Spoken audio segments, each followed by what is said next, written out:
I'm gonna be sharing another woman in the Bible. Nakakagulat yung boses ko.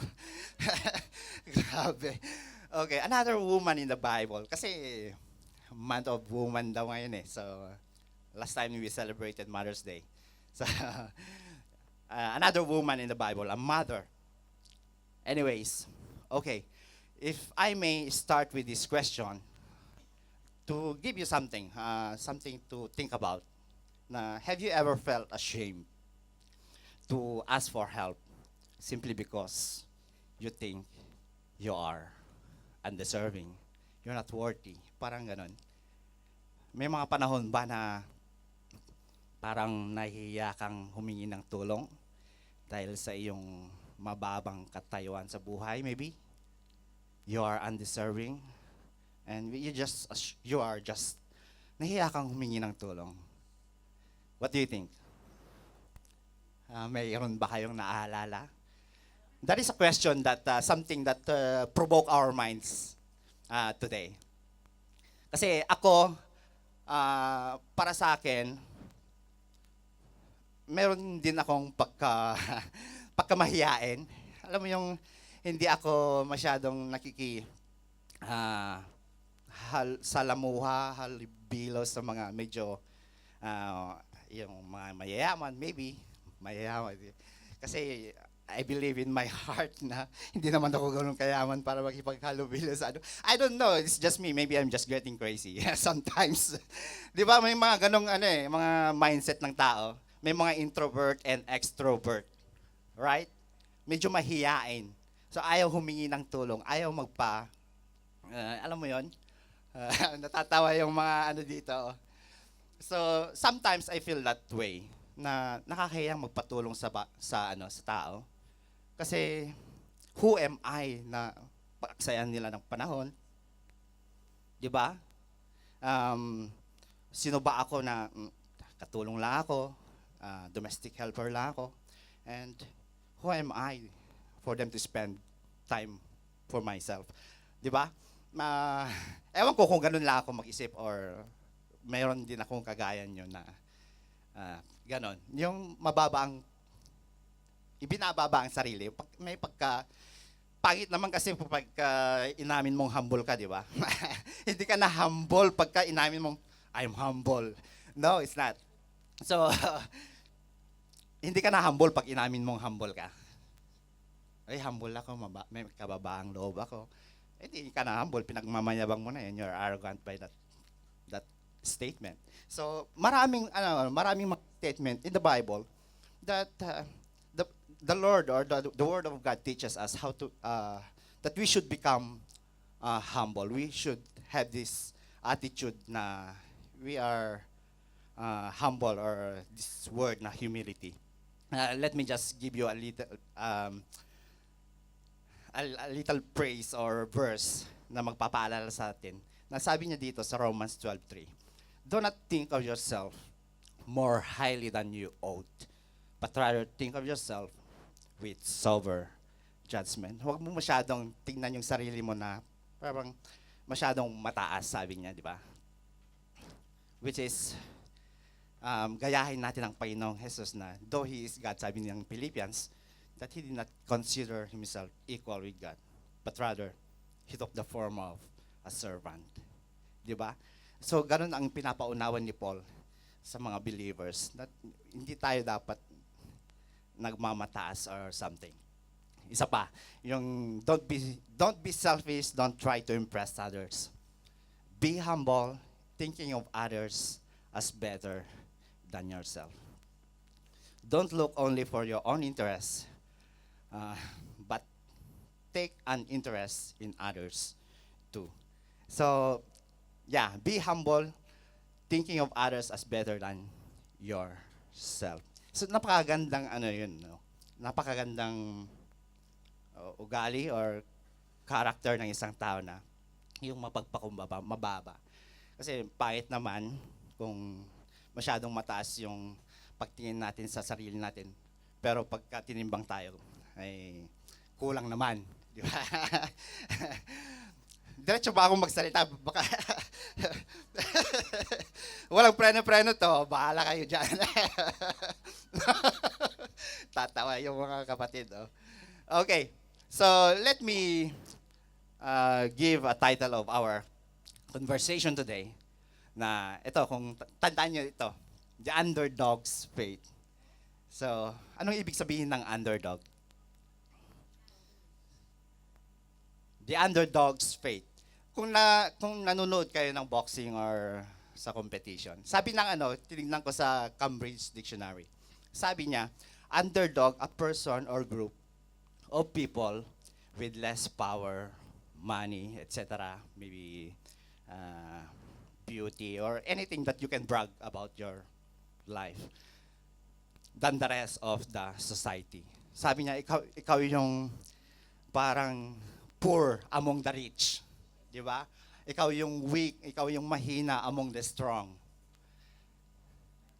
I hope you will understand what underdogs mean. So, underdog. Sabi pa niya dito, in a competition, the person or team considered to be weakest and least likely to win. So, kung nanonood kayo ng boxing ni Manny Pacquiao at nakakalaban siya ng mas malaki-laki, yung mas maliit yung underdog, yung he is the least likely to win. Kasi disadvantageous siya mas maliit. Parang kung natatanda si David and Goliath. Oh, di ba? Familiar.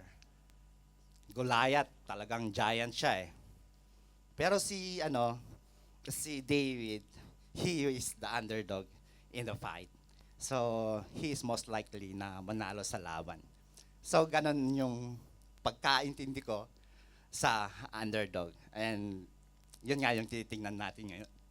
So, that's the title of our conversation, The Underdog's Faith. Yan. Tandaan nyo, The Underdog's Faith. Yung mga walang, ano ba sa Tagalog? Yung less privileged, maybe? Yung low-class citizen? Yeah. Yung medyo mga kinakaawaan yung sarili. Buti nakapag-Tagalog ako, salamat. I can freely express myself right now. Okay? So, yung mga less privileged. So, ito mo yung titingnan natin na character today in the Bible, which is a mother, which she has a great faith in Jesus. So, titingnan natin mamaya, the underdog's faith.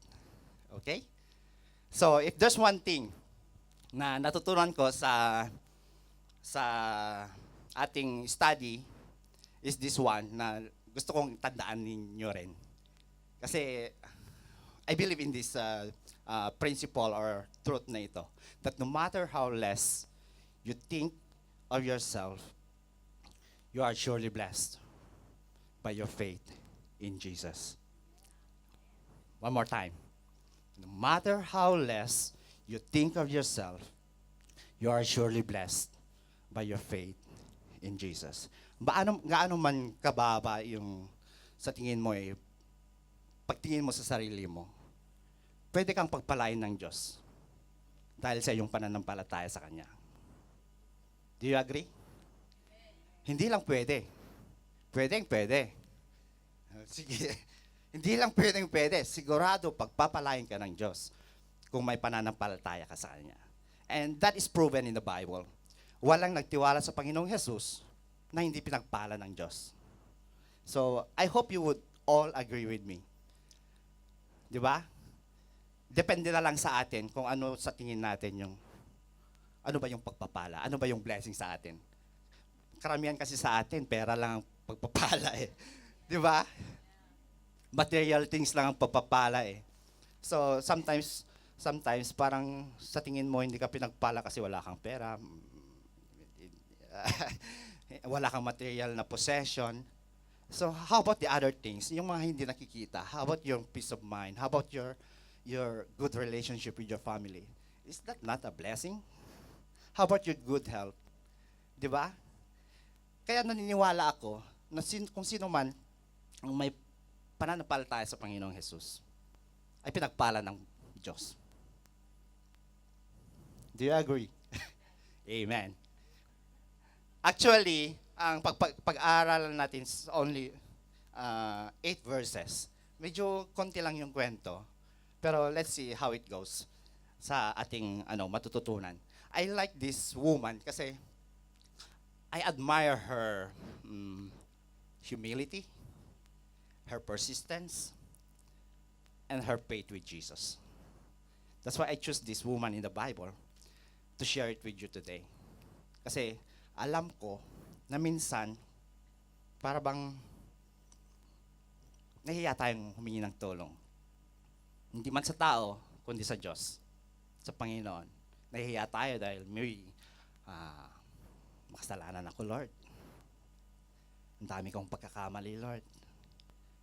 Nahiya tayong lumapit sa Kanya because of those evaluation in ourselves na hindi naman ako karapat dapat mong tulungan. Kaya wag na lang akong lumapit.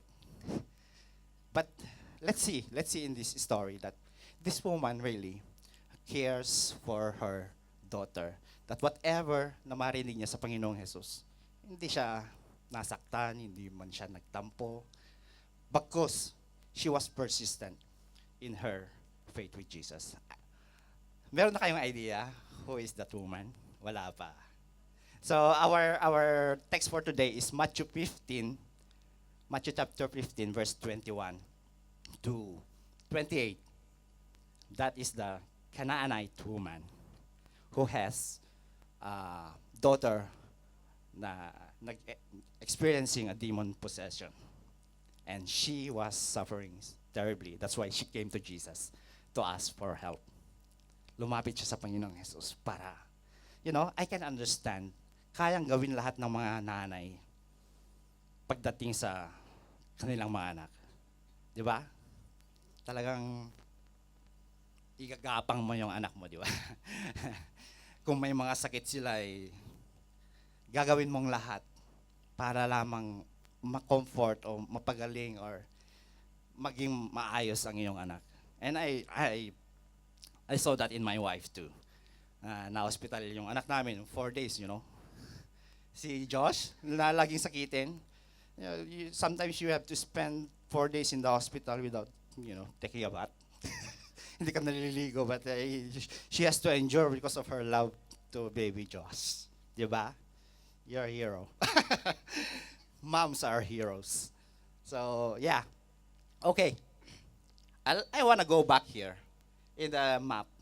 Wala kasi tayong laser pointer. But if you can see, nasan na yung blue na lake. Maliit lang. Sea of Galilee, yeah. So, dito nagmi-minister si Jesus in Matthew chapter 14, 15 sa Galilee. So, dito siya galing sa Bethsaida in Matthew 14. He was able to feed the 5,000. Ito yung rota ni Jesus going that way to Tyre and Sidon. So our topic will be Tyre and Sidon, the Canaanite woman. But then, dito siya nag-umpisa sa Matthew 14. So, Jesus was able to feed the 5,000 people. It was a miraculous sign. So, by that miracle, the people or the disciples were able to find Jesus na hinahanap nila si Jesus because nabusog sila sa pagkain. It's not about the miracle, but it's about the food. Kaya kinorek ni Jesus sila nga kaya nyo naman ako hinahanap dahil nabusog kayo sa pagkain. It's not about the miracle. Because if you are interested with the miracle, you should able to recognize me as the Messiah. But then, sabi ni Lord sa kanila, do not work for food that perishes, but for food that endures to eternal life. Hindi yung physical na pagkain yung sinasabi ng Panginoong Jesus dito, but then, He Himself is the food that endures to eternal life. Kung babasahin natin sa John chapter 6, Jesus is the bread of life. Sabi niya, that I am the bread of life. Whoever eats my flesh, drink my blood, they will live. They will not die, they will live forever. So if you wanna go back in John chapter 6, napakaganda yung pagkakwento ni Jesus about himself na he is the bread of life that is to be given into the world, that whoever believes in him, they will live forever. Kaya maganda yung turo ni Lord dito sa Bethsaida. And then, tumawid sila sa lake at dito nag-walk in the water si Jesus. Nakita ni Peter na lahat sila natakot dahil parang nakakita sila ng multo eh. It's a ghost, they are afraid. Pero sabi ni Jesus, don't be afraid. It is I. So, kaya sabi ni Peter in some of the gospel books, Lord, if it is you, ask me to come over to you. So, okay, come, sabi niya kay Peter. So, he was able to walk on the water. Kung makikita niyo yung lake, doon lumakad si Peter. But then, may nangyari. There was a strong wind, may hipo-hipo maybe. Natakot si Peter. And he started to drown. Biglang lumubog. Buti na lang nakablot ni Jesus yung buhok niya. I mean, yung kamay niya. Sabi niya kay Peter, you have little faith. Why did you doubt? Sabi niya kay Peter. So, napakahalaga yung pananampalataya natin sa Panginoon. Na maybe, there may be storms in our life, wind, mga maliit na mga issue, problema sa ating buhay. We will not drown. Kasi may pananampalataya tayo sa Panginoon. Then, they came to Gennesaret.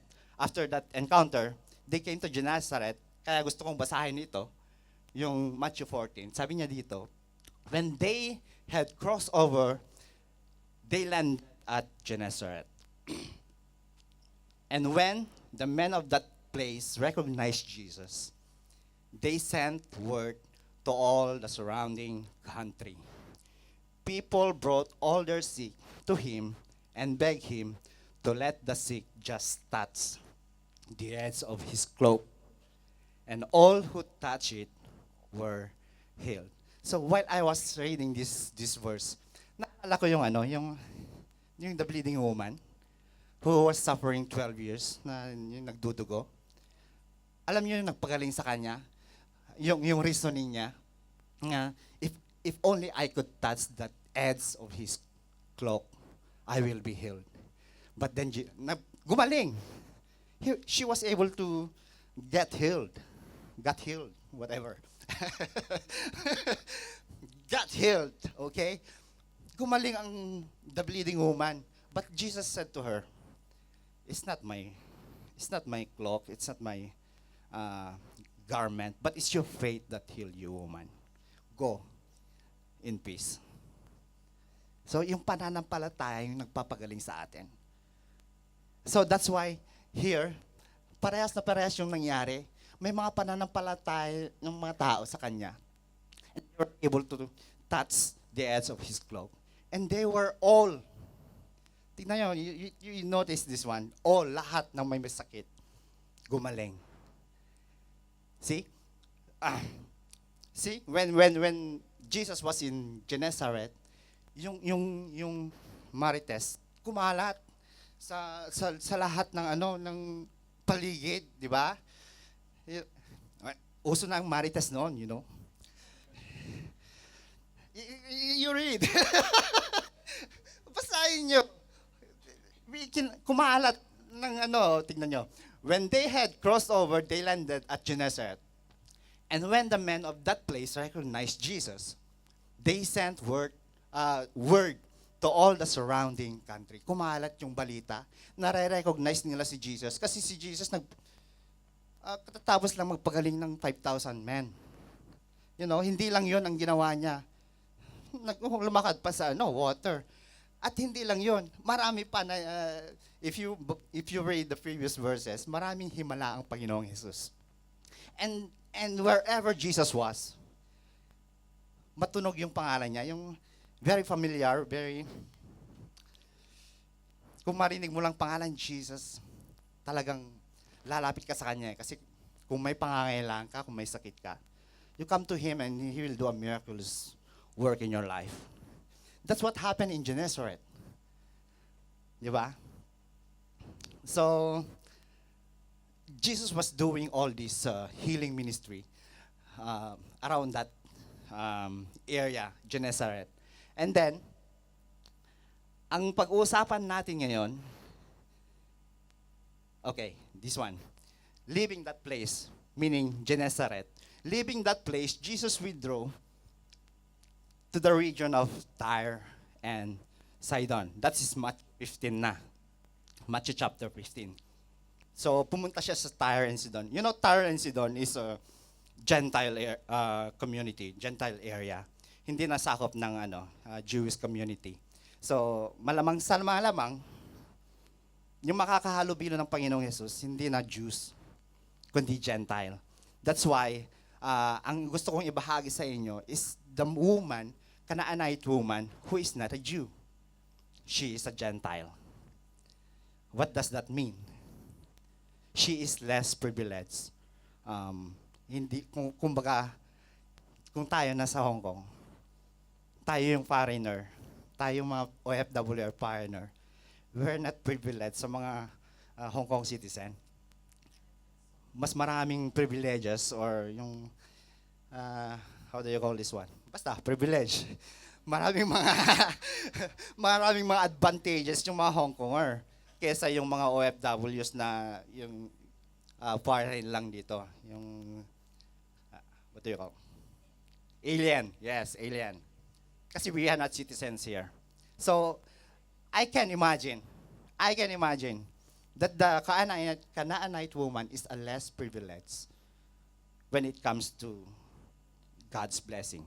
Because alam natin na ang mga Jews ay yung mga pinili ng Diyos.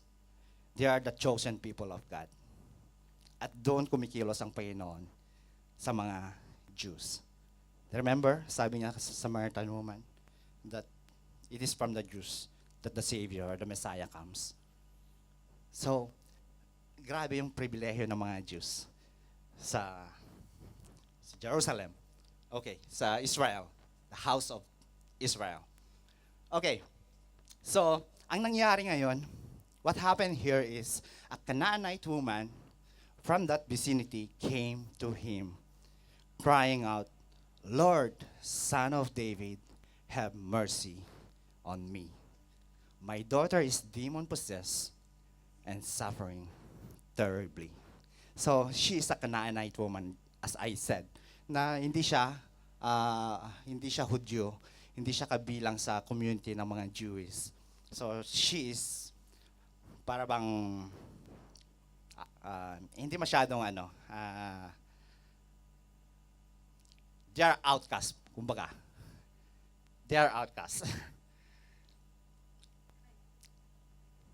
Kaya titingnan natin kung anong sinabi ng Panginoong Hesus dito. Kasi kung ikaw ay nanay, hindi ka naman Jew, you are a Gentile, lalapit ka sa isang Jew na, alam mo yun, Jews don't associate with Gentiles before. Talagang may dividing line sila na hindi sila nagsasama. Kasi nga, different God yung sinasamba, pinanampalatayaan. The Jews believe or worship the Creator of the heavens and the earth, which is, we call Yahweh in the Old Testament, the Lord. Samantalang yung mga Canaanite, they were considered pagans, worship of idols. So that's why they don't associate with the Gentiles. So lumapit ngayon ang mother na ito. Can you imagine, demon-possessed yung anak, you would do anything, even though you know that you are less of yourself, you think less of yourself. Kaya ko nabanggit kanina that no matter how less you think of yourself, you will be blessed by your faith in Jesus. Gaano man kababa ang pagtingin mo sa sarili mo, you may not belong to the Jewish community, but still, you can receive, or you can be part of the family. One point din yun, You can still be part of the family of God. So, ito ngayon ang nangyari. she came to Jesus, even if she know that there's a boundary between them. At kung titingnan natin, that this Canaanite woman is calling Jesus, Lord, Son of David. Kaya nagtaka ako while reading this one. May idea si Lord, may idea yung Canaanite woman. Yung title na Lord, Son of David is a messianic title of Jesus. So ibig sabihin, meron din siyang alam patungkol sa Messiah who is to come. The same thing with the Samaritan woman in John chapter 4, na mayroon din silang mga idea about the Messiah who is to come. Kaya sabi ng Samaritan kay Jesus in John chapter 4, that we know that the Messiah will come. And when He comes, He will explain everything unto us. So these are Samaritans, they're not completely Jews. So, yung mga Gentiles din pala, may mga ideas about the coming Messiah or the Savior of the Jews. Kaya, I believe that this Canaanite have a faith in the Messiah. Okay. In verse 23, help me out. Okay. Jesus did not answer a word. Biruin mo, you're asking for help from Jesus. Lord, Son of David, help me. My daughter is demon-possessed. But Jesus, look at Jesus. Jesus did not answer a word. Para bang kung sa Tagalog deadma. Deadma ni Lord, yung Canaanite woman. Marami kayong matutunan na words today. Tagalog word na, popular na word. Deadma. She ignored this woman. Parang walang naririnig. Naranasan nyo na yun, na humingi kayo ng tulong. Pero parang walang sumasagot. Mag-text kayo sa group chat. Paalipay naman. Pero walang sumasagot. But you are in need, di ba? You are being ignored. Jesus is doing this thing to the woman. That she's ignoring the woman. And we will find out why she was ignoring the woman. Tingnan natin. Jesus did not answer a word, so his disciples came to him and urged him, "Send her away, for she keeps crying out after us." Can you imagine that? Can you imagine yung nanay na ito? Dahil sa kakulitan ng nanay na hindi tumitigil, she is persistent, pati mga disciples na irita. Just today, I remember si Baby Jos.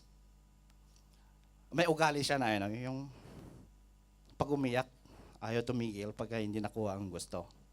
And I was reminded with this, ikaw yung preaching mo mamaya. Sabi ko, you are exactly the woman that I will share today.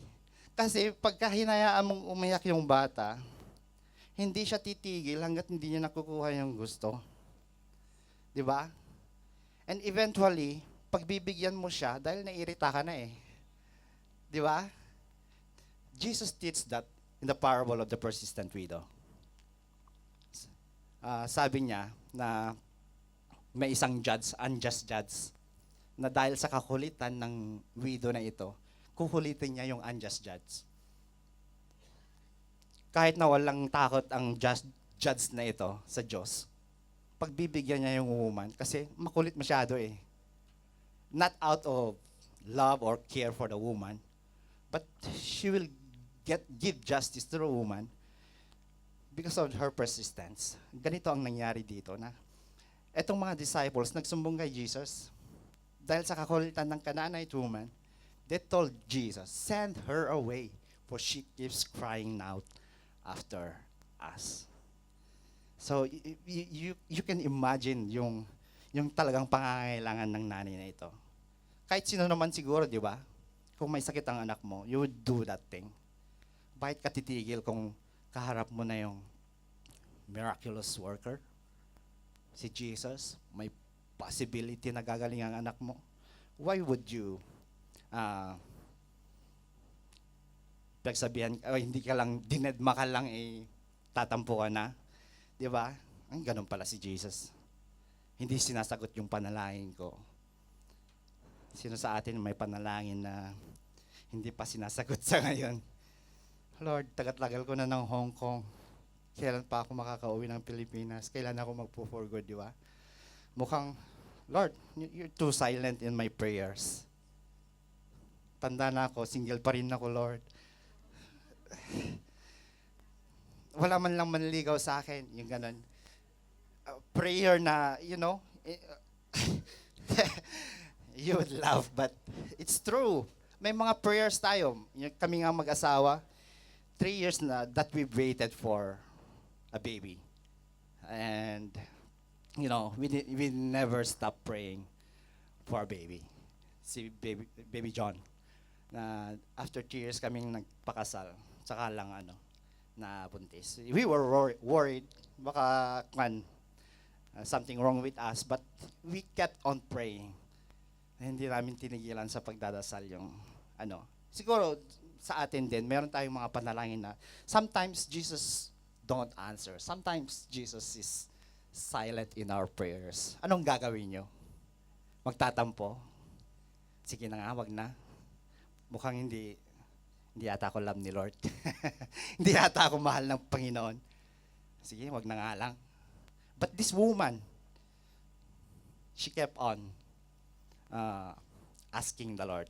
So sabi niya dito, he answered, I was sent only to the lost sheep of Israel. Yun ang sagot ng Panginoong Jesus sa babae. You are not, I was asking while reading this one, wait, what? Ganun ka pala, Lord? Parang ganun yung una kong pagkabasa eh. Are you discriminating the woman? Nangangailangan siya ng tulong? I thought you are a loving God, a loving Lord. Why would you say that?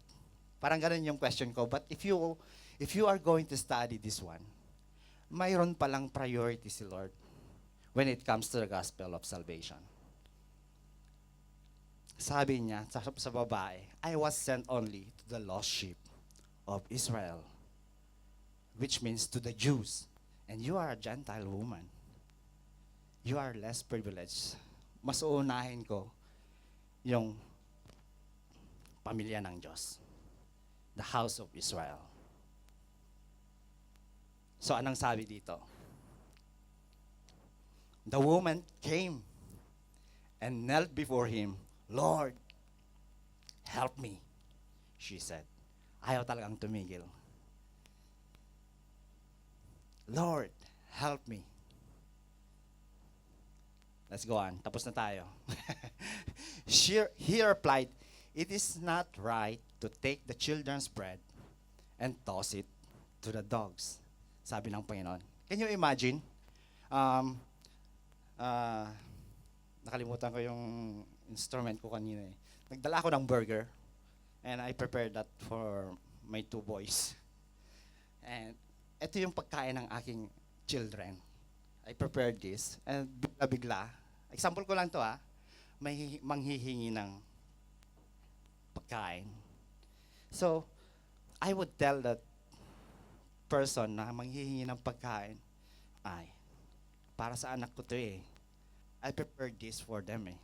It is not right to take the children's bread and toss it to the dogs, sabi niya. Kung ikaw makarin nito, hindi ka ba masasaktan? Will you not be hurt? Or was Jesus trying to insult the woman by calling her dog?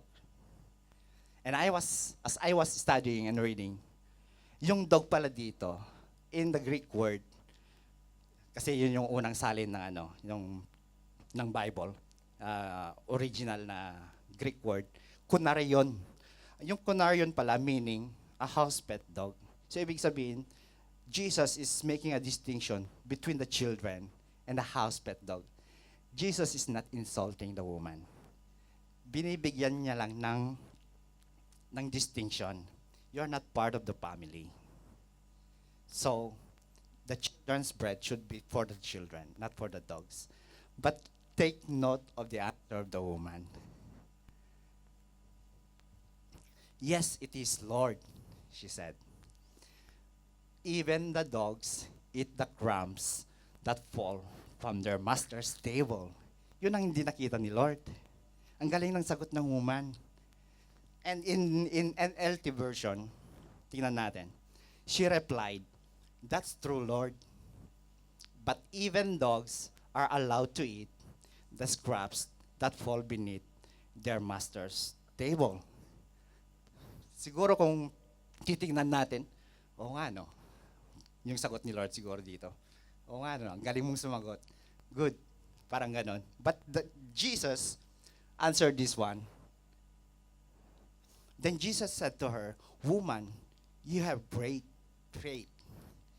Your request is granted."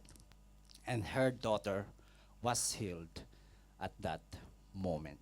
So, biruin mo yung pananampalataya ng babae na kahit man lang yung crumbs, the dog is allowed. Di ba yung house pet dog? Madalas akong every time na kumakain yung mga anak ko, yung my two boys, every time they eat, makalat. Alam mo, maraming nalalalag sa floor. Lagi akong vacuum, tapos kakain na naman, huhulog na naman. And I'm wishing to have a pet dog, to clean up. Kasi tumataas minsan yung blood pressure ko kung yung makalat ba. So, totoo yung sinasabi ng babae na even the breadcrumbs na nahuhulog, kinakain ng aso. And he is allowed to do that. Kaya namangha ang Panginoong Jesus eh. You have a great faith, woman. Woman, you have a great faith. Your request is granted. And her daughter was healed instantly. So, napakaganda yung sagot ng babae na ito. Na totoo naman, di ba? Na even the house pet dogs are allowed to eat from their master's table. So, kung titignan natin, bakit ginamit ni Jesus yung bread as what do you call that one? Who is teacher here? Sinong nag-graduate ng education? Yung teaching lesson niya, why Jesus used a bread as a illustration to teach the Canaanite woman. Kasi madalas, every time that Jesus teach, minsan ginagamit niya yung mga bread, mga pagkain, mga familiar sa tao. Kagaya ng sinabi niya sa John chapter 6, that I am the bread of life. Whoever eats this flesh, drinks this blood, will not die but will live forever. Ang Panginoong Jesus ay para sa tao. So, my conclusion, dito sa sinabi niya sa woman, she is not discriminating the woman. Jesus is not contradicting himself. Kasi sinabi niya sa Matthew 28, di ba? That to go into all the world and make disciples of all nations. So, meaning, Jews and Gentiles pwedeng maging mananampalataya ng Panginoong Jesus. Kung i-discriminate na yung woman, ibig sabihin, he is contradicting himself. Kaya sabi ni Paul, hindi ko na binanggit dito, hindi ko na sinabi dito, but Paul said in Romans 1:16 that the gospel is the power of God that brings salvation to anyone who believes. First to the Jew, then to the Gentile. Yun palang message of salvation, yung palang pananampalataya sa Panginoong Jesus. It was designed that the message of salvation is designed for the Jews first and then to the Gentiles. Remember? Marami akong kwento eh. Remember yung parable sa wedding banquet? Maraming invited na guests. So, sabi ng Panginoon, the dinner is ready, the food is ready. Go out and get the people who are invited. But the people are invited, who are the Jews? Sila yung mga Hudyo, sila yung mga people of God. But isa-isa sa kanila, they made alibis na I'm gonna attend my business. I'm going on to the field. And some other killed that servant, the servant of the Lord, na nagalit yung yung master or ang Panginoon. So, go, kung sino man yung makita nyo, go into the outer country, sino man yung you will find out, invite them for the food is ready. Ganon ang nangyayari sa message of salvation. Na first to the Jew, they were invited, but they were not able to believe in Jesus. Kaya nakarating sa mga Gentiles. It was designed na ang mga Jews, they are the, how do you call that one? Instrument to spread. They are the light that brings light to the world, sana. The messenger of salvation, sana. But they, alam natin ang nangyari. They even crucified the Lord. Especially the Pharisees. They were the ones who made the decision to crucify him, right? That's why, ginagamit ni Lord yung bread in order for us to, for them to, yung makarelate about the kingdom of God. Kasi, siya yung bread of life na sinasabi niya sa mga tao. First to the Jew, ngunit, ang nangyari, yung mga anak niya, ayaw kumain. They ignore the invitation of God. That's why the gospel message went to the Gentiles. Kaya, ang nakita ko dito, everyone, no matter how less you think of yourself, kaya nga sabi ko dito no matter how less you think of yourself, you are surely blessed by your faith in Jesus. Canaanite woman ka man, Gentile ka man. Kaya nga tayo we were considered Gentiles because we were not a Jew. Kaya nakarating sa atin ang message of salvation no matter what, no matter how less we think of ourselves, we are surely blessed by our faith in Jesus. Kaya, I admire this woman. I admire this mother na napaka-humble niya.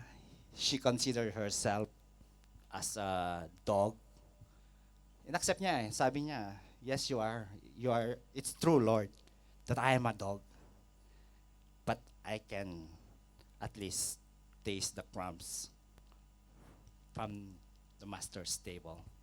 Kaya namangha ang Panginoong Jesus. And Jesus was able to give what she desires. Your wish is granted. What you prayed for is what you get. Kaya, gumaling ang kanyang anak. So, I hope na we learn from the lesson of this Canaanite woman na whatever the prayers in our heart, ano man, matagal na, maybe sometimes God is silent, matagal na nating pinapanalangin. This is a clear story or lesson na pwede nating tignan. Even Jesus told us that whoever seeks, di ba? So whoever, sabi niya sa nakalimutan ko mga notes ko, but sabi niya, whoever asks, it will be given or shall receive. Whoever seek, find. Whoever knocks, and it will be opened. So, let's keep on, sabi niya. Kasi kung kayo na makasalanan, marunong magbigay sa inyong mga anak ng magandang regalo, how much more sa Heavenly Father, who is a loving God, would give anything to those whom He considered as child. Diba? So, let's learn from this, that no matter how less, katulong ka lang, diba? You are less privileged, hindi ka ganong kayaman, hindi ka ganong katalino, but God is able to bless you by your faith in Him. Amen? Kaya huwag natin tigilan yung mga hindi pa natin natatanggap na mga prayer. Tignan din natin.